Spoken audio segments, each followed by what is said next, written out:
మనసు గాయమవుతున్న తప్పనిసరి పరిస్థితుల్లో బిడ్డ తప్పదు, కొంచెం నలుగుడు అనుభవించాలి నువ్వు. ఎందుకంటే దీని ఫలితంగా నువ్వు గొప్ప అనుభవాన్ని పొంది ఉన్నత స్థితిలో ఉండబోతున్నావు. కొంచెం ఓర్చుకో, కొద్దిగా తాళుకో, కొంచెం తట్టుకో. దీని ఫలితం నువ్వు గొప్పగా అనుభవించబోతున్నావు. దీని ఫలితం గొప్పగా అనుభవించబోతున్నావు. నా మాట నమ్మ, తట్టుకోమా, కొంచెం తాళుకో. మాకు ఇష్టం లేదు నువ్వు శ్రమ పడ్డం, కానీ అవసరమై ఉంది. అది అవసరం.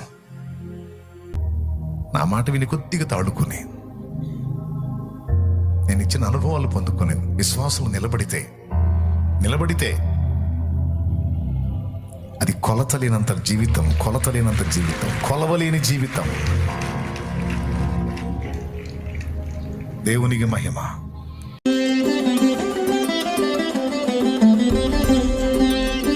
అప్పుడు మనకి వేరే సమస్య లేవు. అప్పులు కూడా ఉందా మనకి? అమ్మాయి చూసుకుంటారు, మనకెందుకు? వాళ్ళు తన్నుకుంటా జుట్లు పీక్కుంటా ఉన్నా సరే మనం గోళీలు జేబులో పోసుకొని ఆడుకుంటాను పోతాం. ఎందుకంటే తన్నుకున్న జుట్లు పీక్కున్న టయానికి ఫుడ్ వండుతారు, తింటాం. మన కోసమే వాళ్ళు మళ్ళీ సమాధానం పడాలి. అప్పుడు మనకు అప్పులు గొడవ లేదు, ఆర్థిక సమస్య లేదు, పనికి వెళ్ళాలన్న సమస్య లేదు. బడికి వెళ్ళటమే మనకి సమస్య అప్పుడు. కాకపోతే ఆ బడికి వెళ్ళటమే మనకి కొండంత సమస్యలాగా ఉండేది అనుకో. తర్వాత అక్కడి నుంచి కొంచెం పెద్ద అయిన తర్వాత కొంచెం ఫ్యామిలీ బాధ్యతలు, బర్డెన్స్ తెలుసుకున్న తర్వాత కొంచెం కొద్దిగా మారుతుంటాయి. తర్వాత కొంచెం మనం ఏజ్కి వచ్చిన తర్వాత చదువుతూ ఉండగా నాన్నకు కానీ అమ్మకు కానీ ఏదైనా సమస్య అయితే కొన్ని కుటుంబ బాధ్యతలు మోయాల్సి వచ్చింది. అప్పుడు కొంచెం వెయిట్ పడుతూ ఉంటుంది, అవునా? ఆ తర్వాత పెళ్లి చేసుకున్న తర్వాత సమస్యలు మరో రూపం తీసుకుంటాయి. అప్పుడు దాకా సింగిల్గా మనకు సమస్య. తర్వాత మన జీవితంలో ఒక పర్సన్ ఎంటర్ అవుతారు. స్త్రీ అయితే ఓ పురుషుడు ఎంటర్ అవుతాడు, పురుషుడు అయితే ఒక స్త్రీ ఎంటర్ అయితే అక్కడ నుంచి డిఫరెంట్ సమస్యలు రకరకాలు కదా. ఒక్కొక్క ఏజ్లో ఒక్కొక్క టైపు, ఒక్కొక్కటి పాస్ అవుతా వస్తుంటే డోస్ పెరుగుతూ ఉంటుంది. దేవునికి స్తోత్రం కలుగునుగా. 1వ క్లాస్ చదివే వాడికి 10th ఎగ్జామ్ బెటర్గా. 10th పెట్టాలంటే 10th రావాలి, అవునా?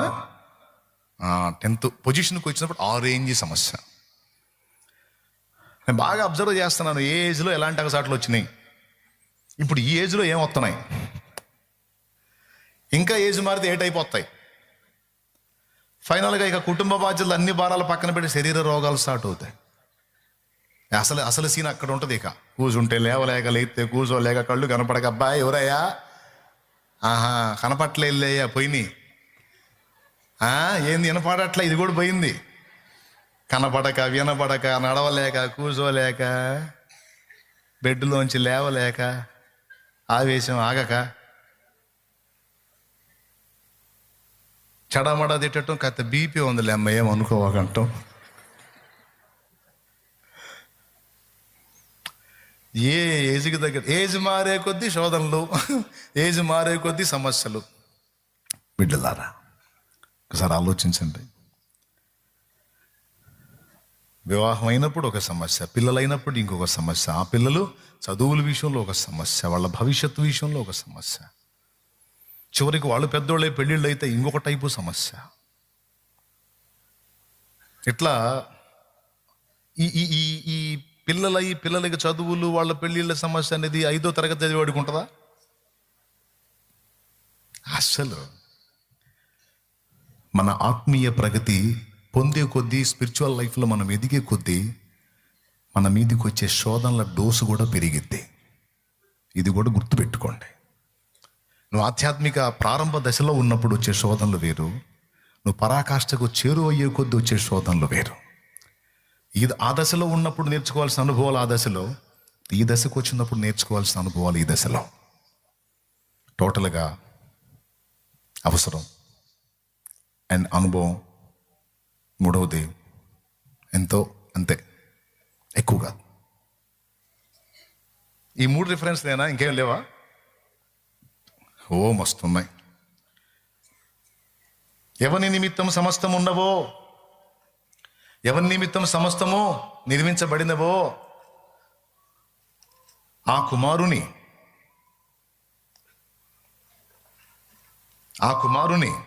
మహిమకు తీసుకొని రావటానికి శ్రమలే ఆ కుమారుని సంపూర్ణంగా చేయటానికి శ్రమలనే వాడాడట తండ్రి.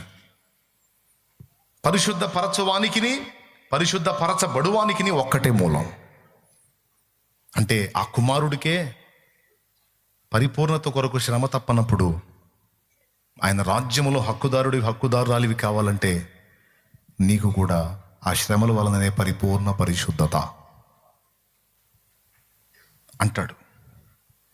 ఆయన కుమారుడై ఉండి తాను పొందిన శ్రమల వలన విధేయత నేర్చుకోనేను అంటాడు. చూడు, హెబ్రీ పత్రిక 5వ అధ్యాయము.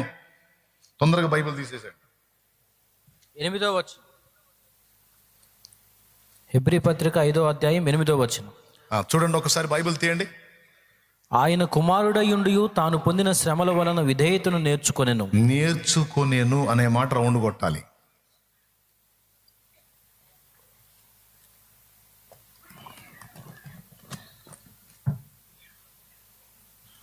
ఆయన నేర్చుకోవాల్సి రావటం ఏంటండి? నాకు అర్థం కాదు.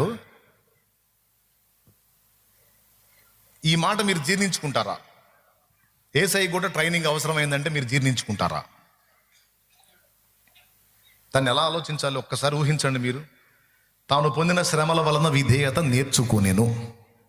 ఆ నేర్చుకొనేను అనే మాట రౌండ్ కొట్టి యేసయ్య నేర్చుకొనేను అనేది మనకు జీర్ణమైద్దా? ఎలా అయింది? ఆయనకు నేర్చుకునే కర్మ ఏంటి? సర్వం ఎరిగినవాడు అని మనం పాడుతున్నాంగా. సర్వాధికారివి, సర్వజ్ఞుడవు. సర్వజ్ఞత అంటే అన్నీ తెలిసినవాడు. అర్థమైందా? అల్పజ్ఞుడు అంటే కొంచెం తెలిసినవాడు. అజ్ఞుడు అంటే అసలు తెలియనోడు, అజ్ఞాని. సర్వజ్ఞుడు సర్వజ్ఞత అంటే అన్నీ తెలిసినవాడు. పాడండి ఒక పాట, ఆ పాట పాడండి. సర్వాధికారివి, సర్వజ్ఞుడవు, సంపూర్ణ సత్య స్వరూపివి నీవు. సర్వాధికారివి, సర్వజ్ఞుడవు, సంపూర్ణ సత్య స్వరూపివి నీవు. దివిలోనున్న ఆనందమును ధరణిలో నేను అనుభవింప మహిమాత్మతో నన్ను నిలుపితివా. మహిమాత్మతో నన్ను నిలుపితివా. కొన్ని అనుభవాలు లేవండి. అందులో మొట్టమొదటిది ఏం చెప్పనా? అమ్మ కడుపులో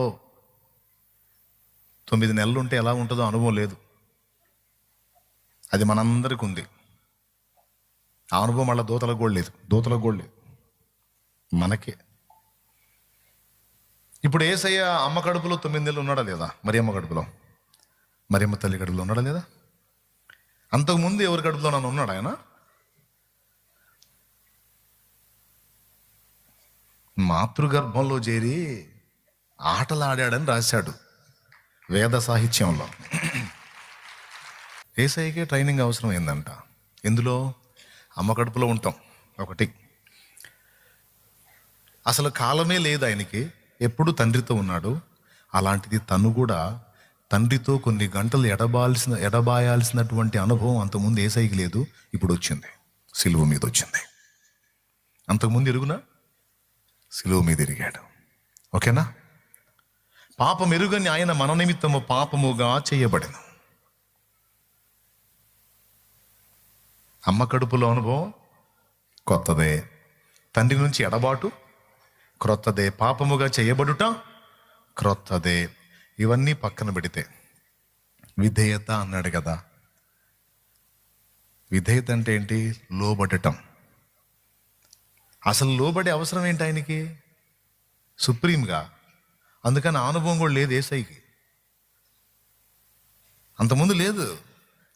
ఎందుకు? కంటి సైగతో కను సైగతో సమస్తాన్ని శాసించగల దేవుడు ఆయన. దేవునితో సమానముగా ఉన్నవాడు, దేవునిలో ఉన్నవాడు, దేవుడై ఉన్నవాడు, దేవునితో ఉన్నవాడు, దేవునితో ఈక్వల్,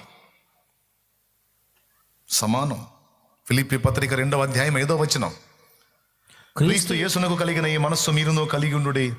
ఆయన దేవుని కుమారుడైన, ఆయన దేవుని స్వరూపము కలిగిన వాడై ఉండి దేవునితో సమానముగా ఉండుట విడిచిపెట్టకూడని భాగ్యమని ఎంచుకొనలేదు. గద్దుగా దేవునితో సమానం, ఈక్వల్. దేవుడు సుప్రీం అయితే, తండ్రి సుప్రీం అయితే, కుమారుడు కూడా సుప్రీమే. తండ్రి శాసనకర్త అయితే కుమారుడు కూడా శాసనకర్తే. తండ్రి స్తోత్రార్హుడైతే కుమారుడు కూడా స్తోత్రార్హుడే. ఇప్పుడు చెప్పండి, ఆయన లోబడి విధేయత చూపి బెండవాల్సిన పరిస్థితి ఉందా? మరేంటి ఆయన క్యాడర్ ఏంటి? సుప్రీం. సమస్తాన్ని తన చూపుడు వేలుతో శాసించగల దేవుడు అనేవాడు. అలాంటోడు మన కోసం భూమి మీదకి వచ్చి పొంతి పిలాతు సభలో ఎట్టున్నాడు.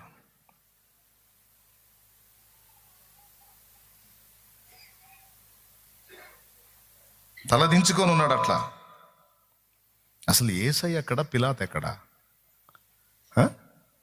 యేసయ్య ఎక్కడండి? విశ్వాన్ని నిర్మించిన నిర్మాణకుడు కదా. లైవ్ రూమ్లో ఎవరైనా ఉన్నారా? పిలాతు సభలో యేసయ్య ఎట్టున్నాడు ఒకసారి చూపించినానా? సమస్త జగత్తును నిర్మించినటువంటి వాడాయన, సమస్త విశ్వాన్ని నిర్మించిన నిర్మాణకుడు ఆయన, సమస్తాన్ని కనుసైగతో శాసించగల దేవుడు ఆయన. దేవుడు దేవునితో ఈక్వల్, దైవ సింహాసనం మీద కూర్చున్నవాడు. అలాంటి వాడు పొంతి పిలాతు సభలో మౌని అలా అలా అలా అలా ఉంటాడు. ఆయన సంఖ్యల చేత బంధించబడి ఉన్నారన్నా లైవ్ రూమ్లో ఎవరన్నా ఉన్నారా? నేను చెప్పింది విన్నారా లేదో? ఆ సన్నివేశం చూడండి మీరు, హృదయానికి ఎంత బాధ కలిగిద్దాం. ఆ అనుభవం కొత్త ఆయనకి. ఆ అనుభవం ఆయనకి రావడానికి శ్రమలు శ్రమలు శ్రమల వలన విధేయత.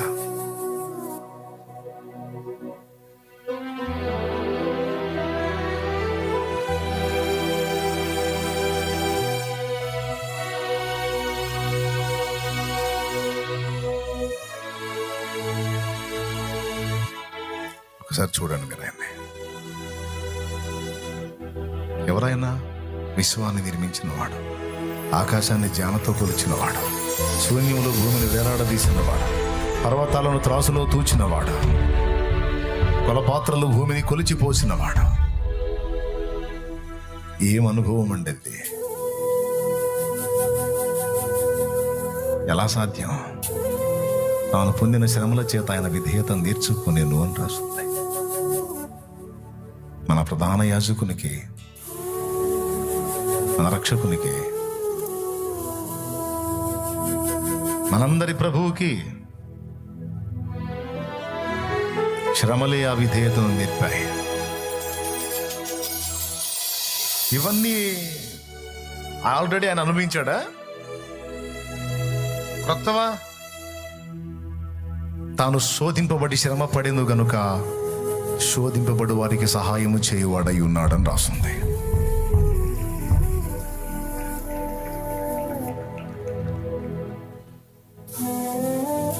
ఇటు పక్కన్న పిలాతు ఎక్కడ, అటు పక్కన్న యేసు ఎక్కడ?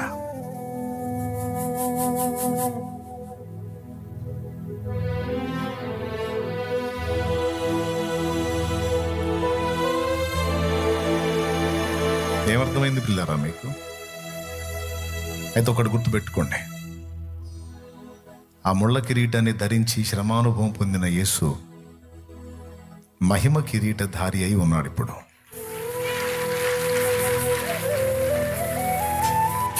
ఎవరి పక్షంగానో తెలుసా?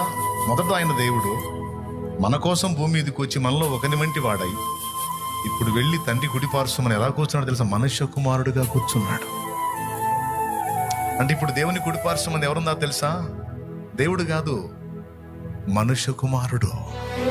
మనుషుల అనుభవాలు, మనుషుల స్థితిగతులు, మనుష్య ప్రపంచంలోని పరిచయాలు, మనుషుల భావోద్రేకాలు, బాధలు, వేదనలు, దుఃఖాలు, శోధనలు సమస్తాన్ని ఎరిగినటువంటి అనుభవజ్ఞుడైనటువంటి ఒక మానవుడు, దేవ నరుడైన వాడు తండ్రి కుడిపార్శ్వమందు కూర్చున్నాడు. ఆ ఒక్కడే అర్థం చేసుకోగలడు, ఆ ఒక్కడే మన పక్షంగా విజ్ఞాపన చేయగలడు. తండ్రి వాళ్ళ కండిషన్ నాకు తెలుసు, వాళ్ళు ఏ విధంగా ఆ పొజిషన్లో ఉన్నారో నాకు తెలుసు, ఎందుకు అలా ఉన్నారో నాకు తెలుసు. అక్కడ పరిస్థితి అలా ఉంది.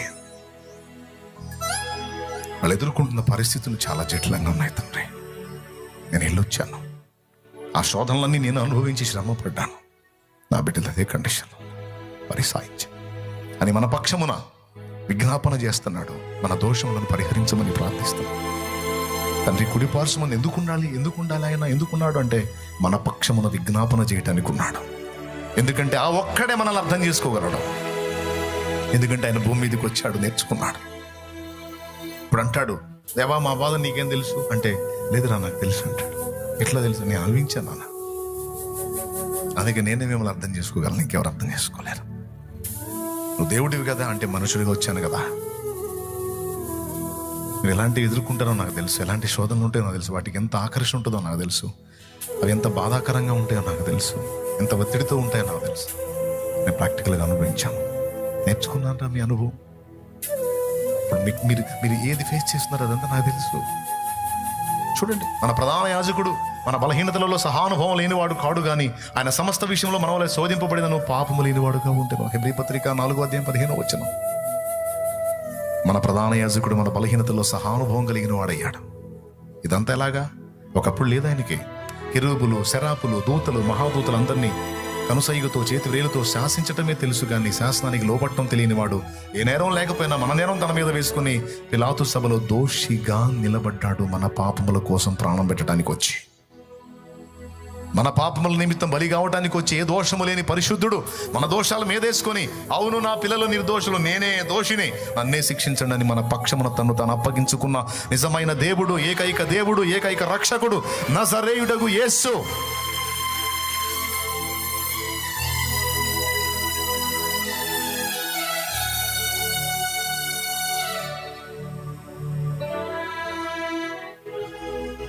థ్యాంక్ యూ నాన్న, థ్యాంక్ యూ. ప్రభుకే శ్రమలలో విధేయత నేర్పేట. పరిశుద్ధ పరచువానికి పరిశుద్ధ పరచబడువానికి ఒక్కటే మూలం. చూడండి, హెబ్రీ పత్రిక 2:10 చదువు నాయన. ఎవని నిమిత్తము సమస్తమును ఉన్నవో. ఇంకొక వచనం 9 నుంచి చదువు. నేను చెప్పిన మాట ఉంటుంది అక్కడ. 2:9 నుంచి చదువు నాన్న. దేవుని కృప వలన ఆయన ప్రతి మనుషుని కొరకు మరణము అనుభవించున్నట్లు దూతల కంటే కొంచెము తక్కువ వాడుగా చేయబడిన యేసు మరణము పొందినందున మహిమా ప్రభావములతో కిరీటము ధరించిన వానిగా ఆయనను చూచుచున్నాము. అదుగో ముళ్ళ కిరీటం ధరించిన ప్రభు ఇప్పుడు మహిమ కిరీటధారి అయి ఉన్నట్ట. దేవునికి స్తోత్రం కలుగును గాక. చదువు నాన్న. ఎవని నిమిత్తము సమస్తమును ఉన్నవో, ఎవని వలన సమస్తమును కలుగుచున్నవో, ఆయన అనేకులైన కుమారులను మహిమకు తెచ్చుచుండగా వారి రక్షణకర్తను శ్రమల ద్వారా సంపూర్ణిగా చేయుట ఆయనకు తగును. దేని ద్వారా అమ్మా? అందరు చెప్పండి అమ్మా. నాకు ఈ బాధలేందన్నా, నాకు ఈ కష్టాలేందన్నా, నాకు ఈ సమస్యలేందన్నా.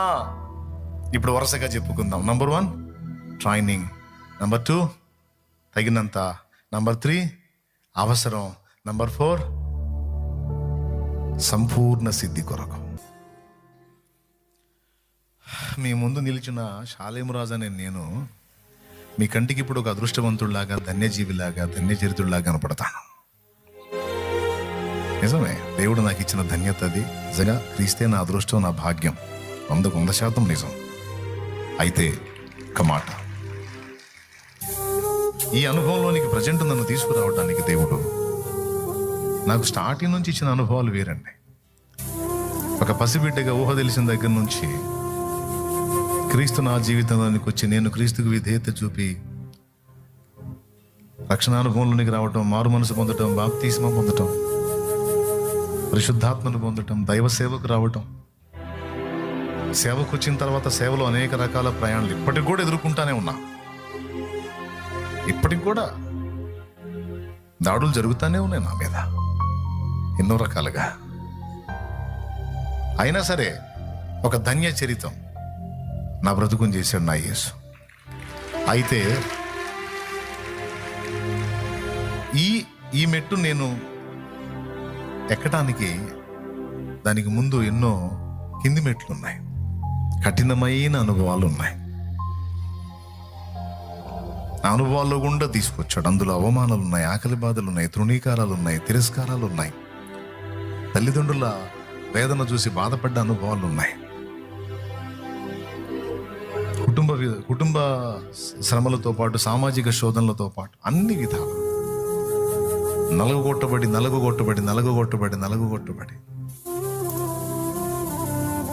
నలిగిన మల్లె పరిమళం వెదజల్లినట్టు ఈ పరిమళం ఇంత మాత్రం వెదజల్లబట్టడానికి ఒక రేంజ్లో నలగగొట్టబట్టం అనే అనుభవం నేను ఎరుగున్నాను.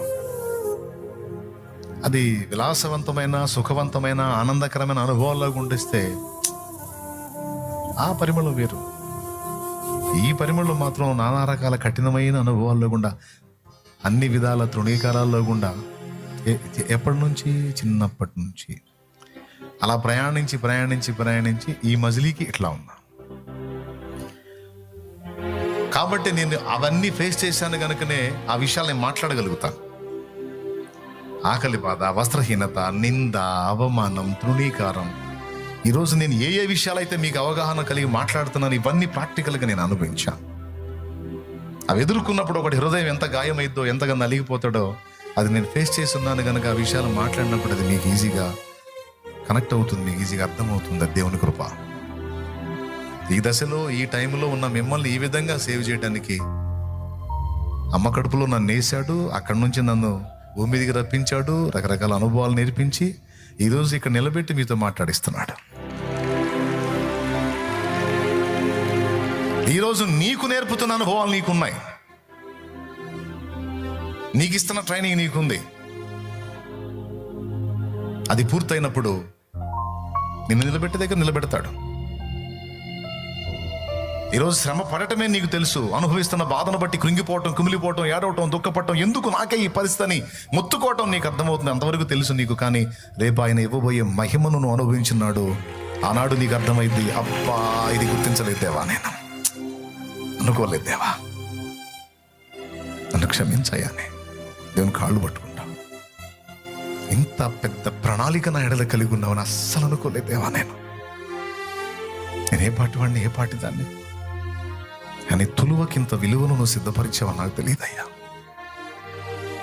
అని ఆనాడు నీకు అర్థమైన నాడు, నువ్వు అది చూసిన నాడు, అప్పుడు ఇక దేవుని మీద సనగటం, కొనగటం, ప్రశ్నించటం, దుఃఖపడటం, ఎవడో చెప్తే ఏదో ఫీల్ అవ్వటం ఉండదు. ఆయన 2 పాదాలు పట్టుకొని ఏడుస్తావు, కృతజ్ఞతాస్తుతులు చెల్లిస్తావు. ఎందుకంటే ఫైనల్గా చెప్తున్నా, ఆయన మీ నాయన, నిన్నెంతో ప్రేమించే నాన్న. భూ సంబంధమైన నాన్న నిన్ను వదిలిపోయినా, పట్టించుకోకపోయినా, అర్థం చేసుకోపోయినా, ఆదరించకపోయినా, నీ తల్లి గర్భంలో నిన్ను పుట్టించింది మొదలుకొని ఈనాటి వరకు నీడలా నిన్ను వెంటాడుతూ నిరంతరం కాచుకుంటూ నీ మహిమను కోరి, నీ మంచిని కోరి, నీ క్షేమాన్ని కోరి, నీ భవిష్యత్తును దృష్టిలో పెట్టుకొని మనసు గాయమవుతున్న తప్పనిసరి పరిస్థితుల్లో బిడ్డ తప్పదు, కొంచెం నలుగుడు అనుభవించాలి నువ్వు. ఎందుకంటే దీని ఫలితంగా నువ్వు గొప్ప అనుభవాన్ని పొంది ఉన్నత స్థితిలో ఉండబోతున్నావు. కొంచెం ఓర్చుకో, కొద్దిగా తాళుకో, కొంచెం తట్టుకో. దీని ఫలితం నువ్వు గొప్పగా అనుభవించబోతున్నావు. దీని ఫలితం గొప్పగా అనుభవించబోతున్నావు. నా మాట నమ్మ, తట్టుకోమా, కొంచెం తాళుకో. మాకు ఇష్టం లేదు నువ్వు శ్రమ పడటం, కానీ అవసరమై ఉంది, అది అవసరం. అవమానపు హేళనలో, నొప్పించే మాటలతో మనసు నలిగి ఉన్నావా? మది నిండిన వేదనను మౌనంగా భరిస్తూ, కనుల నిండ కన్నీళ్లతో ప్రభుని చూస్తూ ఉన్నావా? నువ్వు నమ్మిన దేవుడు నిన్ను మరచిపోడెన్నడు. అనుభవాల పాఠం కోసం నిన్ను అప్పగించాడు. పొందే ప్రతి గాయం రూపుమాసిపోయే సమయం, సంతోషం ఇక ఆసన్నమాయే. బ్రతుకుతున్నావా విడుదల దారి కనరాక? పొందే నీ శ్రమలు నీతో ఉండవు కడదాకా. బ్రతుకుతున్నావా విడుదల దారి కనరాక? పొందే కడదాకా. అదిగో ప్రియునికేక నీకై యేసురాక. అదిగో ప్రియునికేక నీకై యేసురాక. వెతుకుతూ ఉన్నావా విడుదల దారి కనరాక. ఉండే ఈ శ్రమలు నీతో ఉండవు కడదాకా. వెతుకుతూ ఉన్నావా విడుదల దారి కనరాక. ఉండే నీ శ్రమలు నీతో ఉండవు కడదాకా.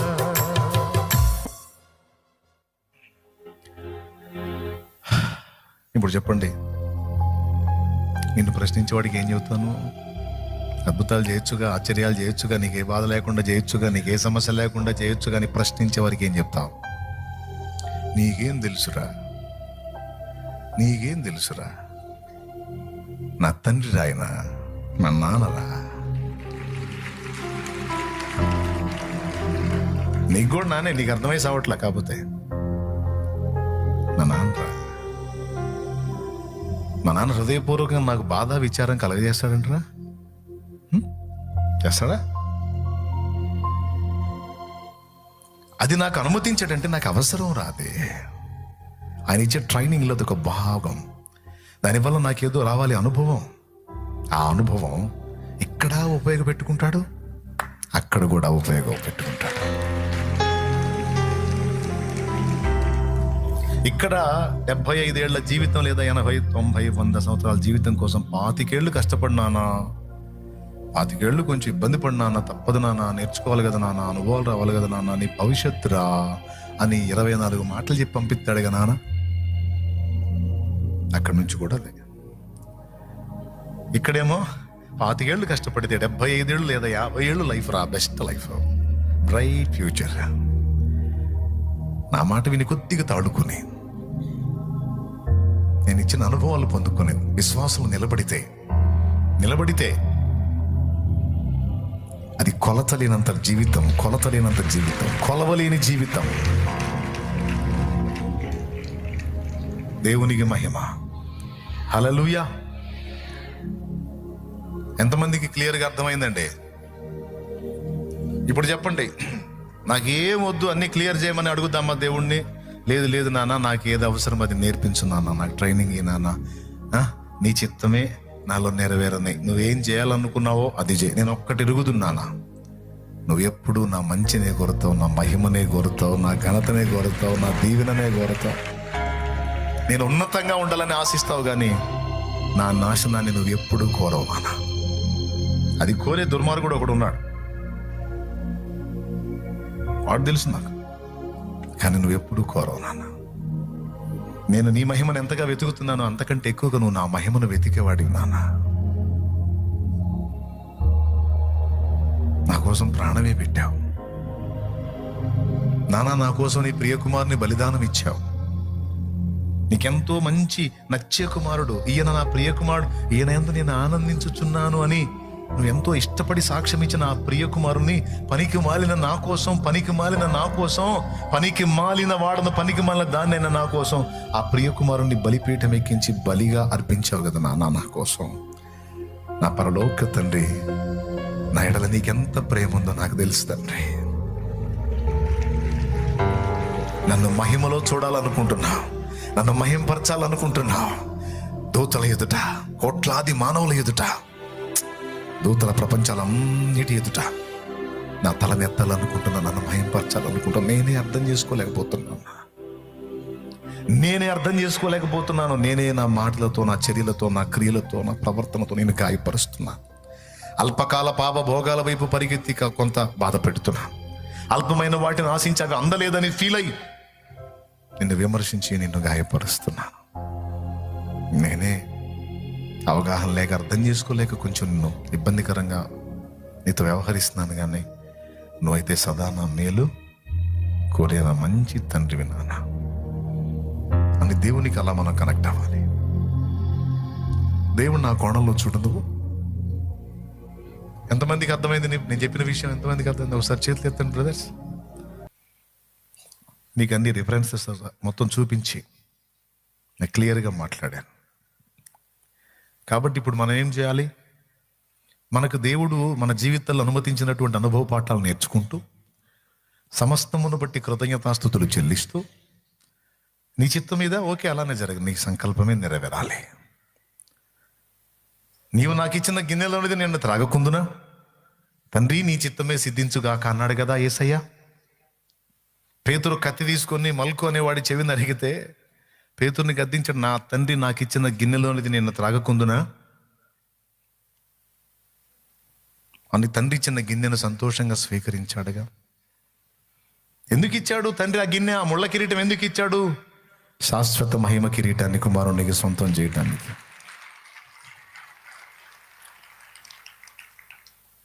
నేల మట్టుకు పడద్రోయబడిన అనుభవాన్ని ఎందుకు ఇచ్చాడు?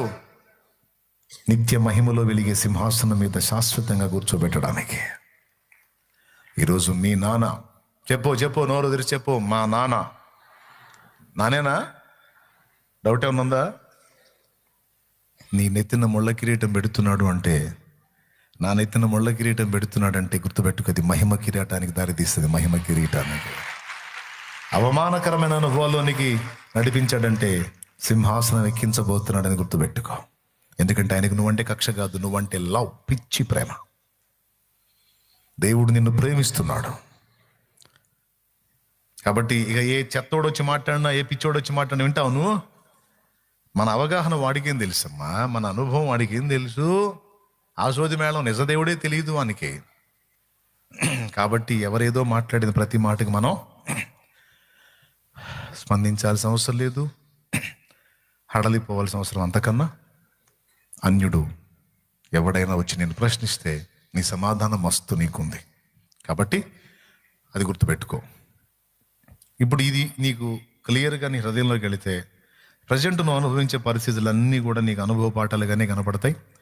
అందులో నిందలు ఉండొచ్చు, అవమానాలు ఉండొచ్చు, అప్పులు ఉండొచ్చు, వ్యాధి బాధలు ఉండొచ్చు, కుటుంబ కలహాలు ఉండొచ్చు, కేసులు ఉండొచ్చు, ఏ సమస్యలైనా ఉండొచ్చు. అవన్నీ కూడా నీకు రకరకాల పాఠాలు నేర్పడానికి మాత్రమే ఉపకరిస్తాయి. ఆ పాఠం నీకు వచ్చిన నాడు అవి ఉండవు. అడ్రస్ లేకుండా పోతాయి. నమ్మి ఫస్ట్ ధైర్యం తెచ్చుకో. సమస్త పరిస్థితులు దేవుని ముందుకు తీసుకురా. వీటన్నిటితో పాటు ఫైనల్గా మనకు ఒకటి నేర్పడానికి ఇష్టపడతాడు దేవుడు. ఏంటో తెలుసా? నీ స్వీయతను సిలువ వేసి నీ సమస్త విషయాలను ఆయన మీద ఆధారపడినట్లు నిన్ను లోపరచడానికి దేవుడు చాలా పరిస్థితులు నీ జీవితంలోకి రప్పిస్తాడు. అది రావాలి మనలోకి.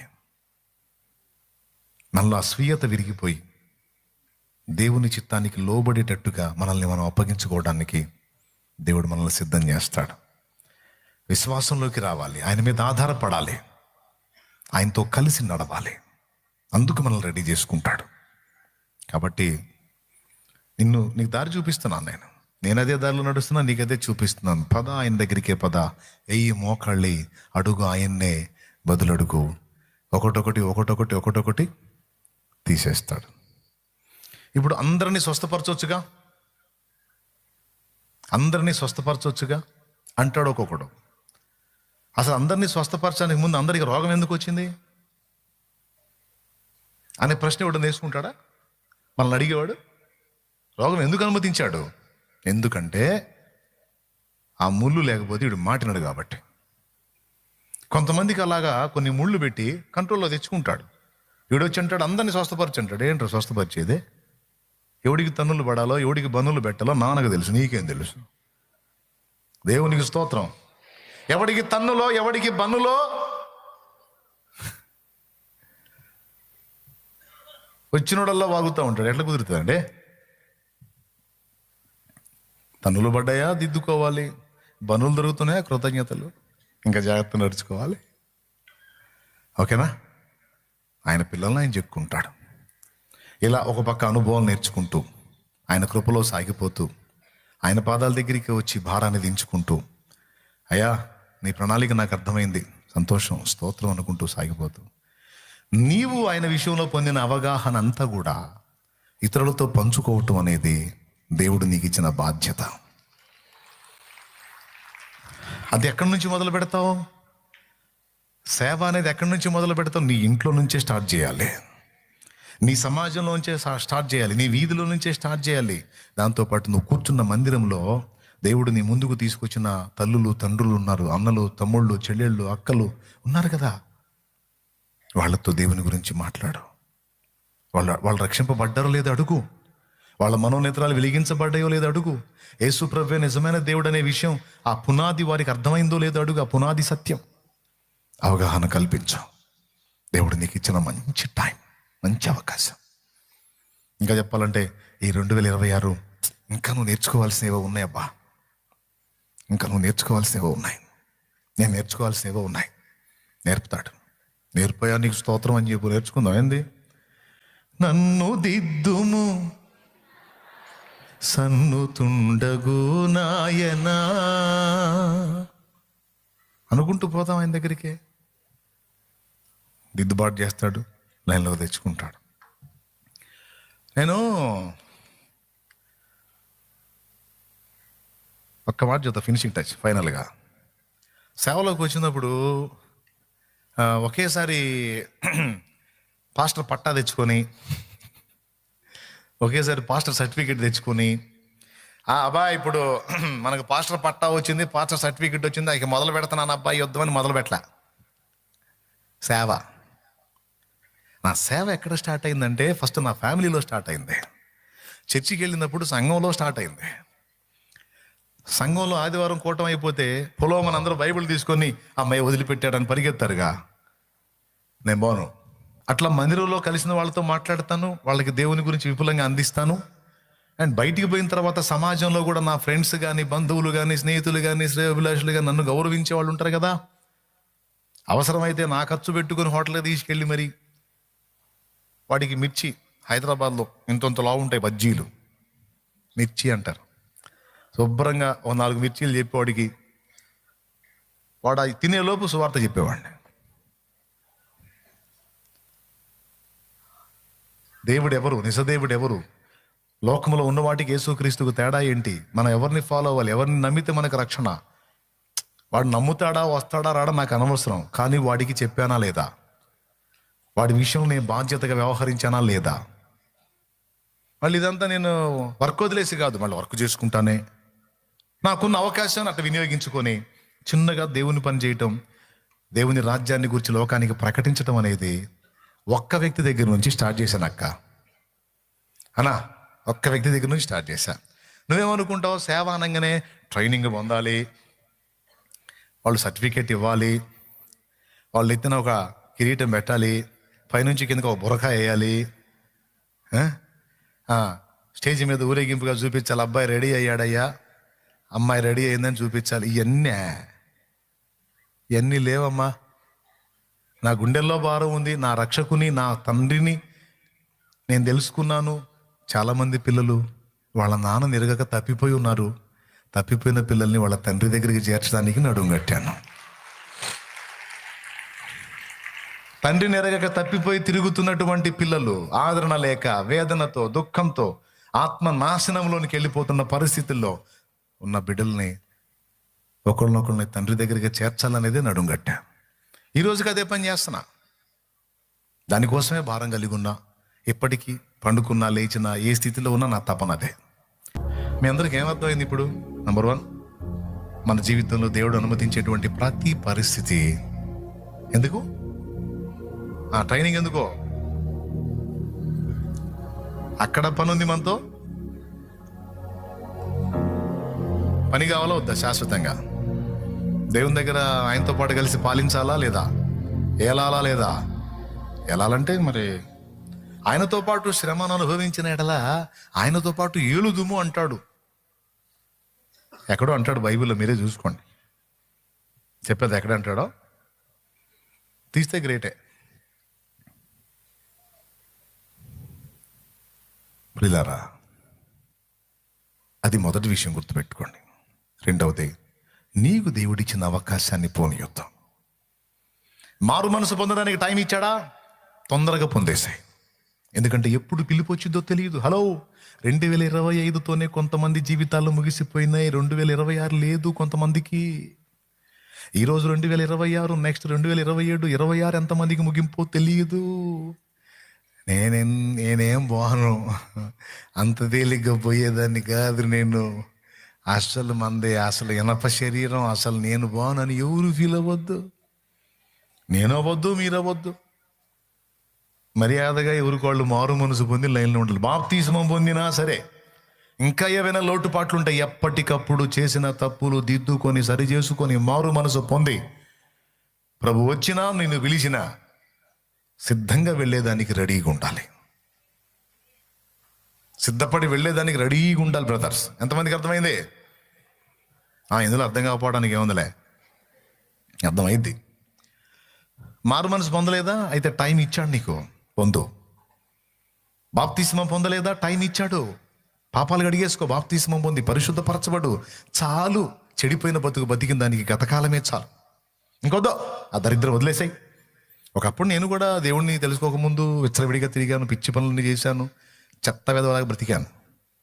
దేవుని తెలుసుకున్న తర్వాత, మనోనేతలు వెలిగించిన తర్వాత మారు మనసు పొంది రక్షణ పొంది క్రొత్త జీవితానుభవంలోనికి వచ్చాం.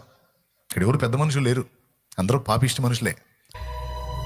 ఇది గాజు పాత్ర అంటే గోల్డ్ పాత్ర అయినా బంగారు పాత్ర అయినా నీళ్లు తాగాలంటే ముందు ఏం చేయాలి? దీన్ని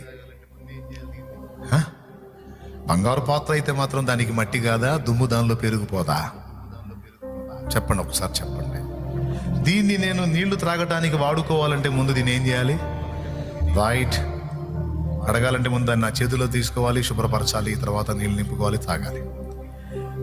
దీన్ని వాడుకోవాలంటే ముందు కడుక్కోవాలి. అట్లాగా దేవుడు నిన్ను వాడుకోవాలని నీకు ఆశ ఉంటే ముందు నువ్వు కడగబడాలి. అది నీకు అర్థమైతే కడగబడు నిమిత్తం, నీ పాపాలన్నిటి నుంచి విడుదల పొందే నిమిత్తం, రక్షణ పొందే నిమిత్తం, పరలోకరాజ్య పౌరత్వం నిమిత్తం. ఇందాకేసై శ్రమ చూసావు కదా, నీకోసమే ఆ సిలువ, నీకోసమే ఆ కలువరి శ్రమ అంతా. కాబట్టి మీరు ఎవరైనా ఆయన ప్రేమను గుర్తించి నాకు ఆయన కావాలి, నాకై చిందిన ఆయన రక్తములో నా పాపాలన్నీ కడిగేసుకోవాలి, నేను రక్షణ పొందాలి తీర్మానించుకున్నానన్నా, ఈ రాత్రి మధ్యరాత్రి అయినా పర్వాలేదు నాకు రక్షణ కావాలన్నా అని మీరు ఎవరైనా కోరితే మీ కుడి చేతి చూపించండి. రక్షణ కావాలన్నా నాకు అన్నవాళ్ళు ఎవరైనా ఉంటే, యేసు కావాలి, ఆయన ఇచ్చే రక్షణ కావాలని సిద్ధపడి వచ్చిన వాళ్ళు, అలాగే ఇప్పుడు సిద్ధపడ్డవాళ్ళు కూడా, ఓకేనా? స్త్రీలలోనూ పురుషులను అలా రక్షణ పొందకూరిన వాళ్ళు ముందుకు వచ్చేయండి. అలా పురుషులు అటు నుంచి ముందుకు వచ్చేయండి, స్త్రీలు ఇటు నుంచి ముందుకు వచ్చేయండి. త్వరగా వచ్చేయండి. మిగిలిన వాళ్ళు వారి కోసం ప్రార్థన చేయండి. దేవా, వారితో మాట్లాడు ప్రభువా, వారి ఆత్మ రక్షింపబడాలి, నరకం నుంచి వాళ్ళు కాపాడబడాలి. దేవా, ధనవంతుడికి అవకాశం ఇచ్చావు, వాడు పోగొట్టుకున్నాడు, పాతాళములో అగ్నిలో యాతన పడ్డాడు. ఇక్కడున్న వాళ్ళలో ఎవరు కూడా నరకానికి వెళ్ళకూడదు, వారందరూ రక్షింపబడాలి ప్రభువా. ఈరోజు నా కర్తవ్యం నేను తెలుసుకున్నాను, తప్పకుండా నేను నా సహోదరులకు ప్రకటిస్తాను, పలకరిస్తాను, నా బాధ్యత నేను నెరవేరుస్తాను. ఆత్మ రక్షణ కొరకు నేను సిద్ధమవుతానని ఎవరికి వాళ్ళు తీర్మానం చేయండి, ప్రార్థన చేయండి. రక్షణ పొందిన వాళ్ళు ప్రార్థన చేయండి. రక్షణ పొందడానికి సిద్ధమైన వాళ్ళు త్వరగా ముందుకు వచ్చేసేయండి. విడదాలా ఈ రాత్రి నీ కోసమే దేవుడు ఈ విషయాలన్నీ మాట్లాడాడు. కలువరి శ్రమలన్నీ నీందం తళ్ళలోంచి కళ్ళు మూసి నిజంగా ప్రార్థన చేద్దాం. ఈ రాత్రి సూటిగా తేటగా 2 విషయాలు మాతో మాట్లాడాం. మేము అనుభవిస్తున్న ప్రతికూలతలన్నీ మాకు ఎందుకోసం వస్తున్నాయో స్పష్టపరిచాం. అలాగే వ్యక్తిగతంగా మేము మా సహోదరుల కొరకు ఏం చేయాలి? నీ దాసుడు అక్కడుండి నీళ్లు చల్లితే 5 డబ్బాలో 1 కూడా నిండటం అసాధ్యం. కానీ ఎవరికి వాళ్ళు వ్యక్తిగతంగా వచ్చి కూర్చొని నింపితే పట్టుమని 5 నిమిషాలు కూడా పట్టలేదా? ఇది ఎంత నిజం! మేము మా బాధ్యతలు నెరవేర్చాలి, మా తోటి వారితో మాట్లాడాలి, మా సాటి వారితో మాట్లాడాలి, నిన్ను పరిచయం చేయాలి, నిన్ను గురించిన అవగాహన వారికి కల్పించాలి. ఇక వారి నుంచి ఏది మేము ఆశించక, వారి ఆత్మరక్షణను మాత్రమే మేము ఆశించి వారి కోసం మేము చేయగలిగినంత చేయటానికి, బిడ్డలందరికీ అవగాహన కలిగించడానికి ఈ రోజు నుంచే మా బాధ్యత నెరవేర్చడానికి నడుం కడుతున్నాం. మమ్మల్ని దీవించు, బలపరచు. నేను ఎదుర్కొంటున్న శారీరక మానసిక ఆత్మీయ సమస్యల్ని పరిష్కరించు. తప్పకుండా నువ్వే డీల్ చేస్తావు, నువ్వే పరిష్కరిస్తావు తగిన కాలం అంతా. అంతవరకు తట్టుకునే శక్తి, అధిగమించే శక్తి, జయించే శక్తి, విశ్వాసంలో నిలిచుండే శక్తి మాకు దయచే. మమ్మల్ని అందరినీ వాడుకో యేసు నామములో, వాడుకో నీ పని కొరకు, నీ పిల్లల కొరకు వాడుకో. మాలో హృదయ భారాన్ని పెట్టు. ప్రతి క్రైస్తవ సంఘములో ఈ భారం ఉండాలి ప్రభువా. ప్రతి క్రైస్తవ సంఘములో వ్యక్తిగత సువార్త వ్యాపించాలి. సభలాపిన, వీధి సువార్తలాపిన, కూటములాపిన, ఏ వాపిన వ్యక్తిగతంగా సువార్త వెదజల్లబడాలి, వ్యాపించాలి, వ్యాపించాలి, వ్యాపించాలి, వ్యాపించాలి. ఎవరికి వాళ్లే నీ సిలువనెత్తుకొని ముందుకు సాగిపోవాలి. అనేకులకు పరిచయం చేయాలి, ఆత్మల రక్షణ కొరకు ప్రార్థన చేయాలి, సువార్త ప్రకటించాలి, సాక్ష్యం ఇవ్వాలి, ప్రేమను పంచాలి. మా అందరికీ కూడా ఈ కర్తవ్య విషయంలో దీక్షను దయచేయండి. చిన్నలు, పెద్దలు, వృద్ధులు, స్త్రీలు, పురుషులు, యవనులు, ఇక్కడ ఉన్నాళ్ళు, ఆన్లైన్లో వీక్షిస్తున్న వాళ్ళందరికీ కూడా ఈ భారాన్ని కలిగించు. ఎవరెవరు ఏ విధమైన శ్రమలో నలుగుతున్నారో వారికి విడుదల ప్రసాదించు. మీరే చెప్పారుగా ఈరోజు, సహింపగలిగినంత కంటే ఎక్కువగా శోధింపబడనీయుడు శోధనతో పాటు తప్పించుకున్నటకు మార్గమును కూడా చూపిస్తాడని. నీ మాటలు అసత్యం కాదు, నిజం. కాబట్టి నీ బిడ్డలు చుట్టుముట్టిన ఆపదల నుంచి బయటపడటానికి దారి చూపించు. అద్భుతమైన విడుదల ఇవ్వు, సాక్షార్థమై వెలిగించు. సంతోషకరమైన సాక్ష్యాలతో మళ్ళా ఆన్లైన్ కల్లా వచ్చి నీ సన్నిధిని మయంపరిచే కృప దయచేయి. ఎవరెవరికి ఏవేవి కొదవులు ఉన్నాయో అవన్నీ కూడా తొలగించబడి గొప్ప విడుదల, గొప్ప సమాధానం, గొప్ప ఆదరణ, గొప్ప అద్భుతం జరుగుటకు సహాయం ఇచ్చేయండి. యేసు ప్రశస్త నామములో ప్రార్థించి వేడుచున్నాం తండ్రి, ఆమేన్.